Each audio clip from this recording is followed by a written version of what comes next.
A nervous breakdown it's like being in a nightmare and not being able to wake up. And then every so often you wake up and you say, oh, whoa, everything's normal. And then you go right back into that thing, that nightmare. I play a mobster on General Hospital. I've been doing General Hospital for close to 18 years. He's a lot darker than I am. You know, I'm more goofy in real life. He's on the dark side. But he's actually bipolar. That's a fact. He is great to play. After 10 years on General Hospital, I won my first Emmy, which was a great night for my family, my mom and dad, everybody. Growing up Hispanic, I loved my dad to death, loved my mother to death. And when I was a teenager, and I would go out and we'd fight, it did afterwards felt good. It gives you a sense of pride, but it's almost false pride. I'm the tough guy. But in reality, I believe I was the fragile guy. I was fragile inside, but I had to prove to people that I was something else. There's a lot going on in there, you know. I had just started acting. I was very bad in the beginning, but I had a passion for it. The coach that I had kept telling me to learn monologues and stuff. So I would be learning these monologues all night, okay? And I wouldn't sleep. I'd just be kind of a way for me to release all my demons, if you want to call it. It felt great. I remember one day being with my mother watching Phil Donahue and going, I can read his mind. Well, that led to my dad coming home one day, and I got kind of rough with my mom, which I would never do in a normal situation. And then my dad would have to calm me down, and then I'd become real fragile. Oh, I'm sorry, I don't know what was come over me. And then that night, I started losing it completely. So the next morning, they took me to the hospital. Then they put me in this room, and I thought I was the exorcist. And I was fighting the doctors that were holding me down. I was spitting on my brother and my father. Then they gave me a shot, and they knocked me out. And when I woke up, I thought I had died because it was so quiet in there and the sun was coming through that I thought I was in heaven. That's when I realized that I was sick because they let me out in a wheelchair. And I remember this couple walking by. They just looked at me like they felt sorry for me, you know? And I knew that there was something really wrong with me. They were taking me now to kind of like a mental institution where I could walk around, you know? One time I jumped on the counter. I don't remember why I jumped on the counter. But I jumped on the counter and they throw you in this, what they call a seclusion room. And it's like 4 walls and a bed, and they strap you down. There's a wall and there was a latch, and I ripped off the latch. There was a point where I was thinking I wanted to end my life because I couldn't live like this. So I took the thing and I started like putting it to my wrist. I started praying and praying and praying. Then, for whatever reason, I took the thing, the latch, and I busted it in half, and I made it into a cross, and I put it right by my bed. You know, I had my 22nd birthday in there, which was not great. Then I went home, and that's when, you know, the hard part starts when the medication starts wearing off. And then you start realizing, or I did, that my life was done. That's the way I felt.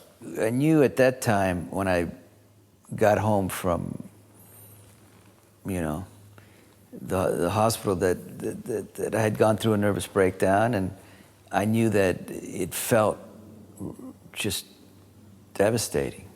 The pain, the depression felt really bad. So I went to Dr. Noonan, the psychiatrist, because a few other psychiatrists, they would just look at me and say, and how do you feel? And what do you think? And I'd be like, well, what do you think I think? I think I'm feeling a lot of pain. But Dr. Noonan was, you know, I went and told him my story, and he just looked up And he says, I believe you're manic depressive, and I'm gonna put you on lithium. So he pretty much saved me. Yeah, because at least I knew there was a name for something that was going on, and that he could give me, medication and treatment, and I would get better. And that didn't get better right away, but it did get better eventually. Let's just put it this way: when I stay on my medication, I do well. When I don't, I don't. So I've had 2 other manic episodes after the main one when I got off the medication. So I've been on medication now for 17 years, and I haven't had a manic episode or anything. I've had other things, but not anything major. I get tempted to go off only because I think I'm doing good, but it's not. It's just false. It's so scary to take a chance. So I stay on my medication. I always want help. I'm good at knowing there's something wrong with me. And I'm not just talking about bipolar, I'm just talking in general. How I feel inside. I don't like to feel the ugliness that I have, so I want to fix it. People kept telling me that if I spoke about being manic, well, then it was manic depressive, now it's bipolar, that people would think that I was crazy and that I wouldn't get hired. What happened was I got a letter from a boy who said that his brother had committed suicide. He shot himself in the head because he was bipolar. And that he read something that I had in a little magazine or something that I had talked about. And that because he read that, it helped him deal with his brother's death. So after that, I said, you got to stop thinking about yourself, and you got to do what's best, try to help other people. And so after that, I started talking about it. That, to me, means more than anything, really. I mean, it's bigger than acting. Who cares? Acting is what it is. But this is, if you could actually save somebody from doing something, it's amazing. Well, I think other people now can say, hey, if this guy can do it, or if this woman can do it, then I know I can do it. And I think that's how you start erasing the stigmas of people just talking about it. Before you go through an episode or a breakdown, I think it's important to know what the signs are.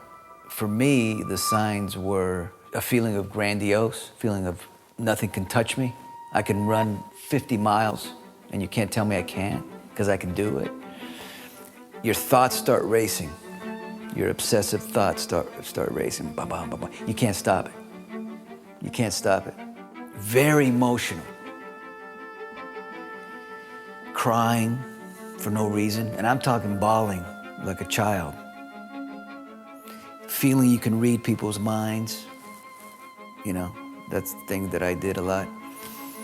So if you ever start feeling those symptoms, you truly need to go get help. Truly get help. Hope is be with my family. I just love being with I keep saying it, but it's the main thing in my life. It's just being with my family. That's like where I feel at peace.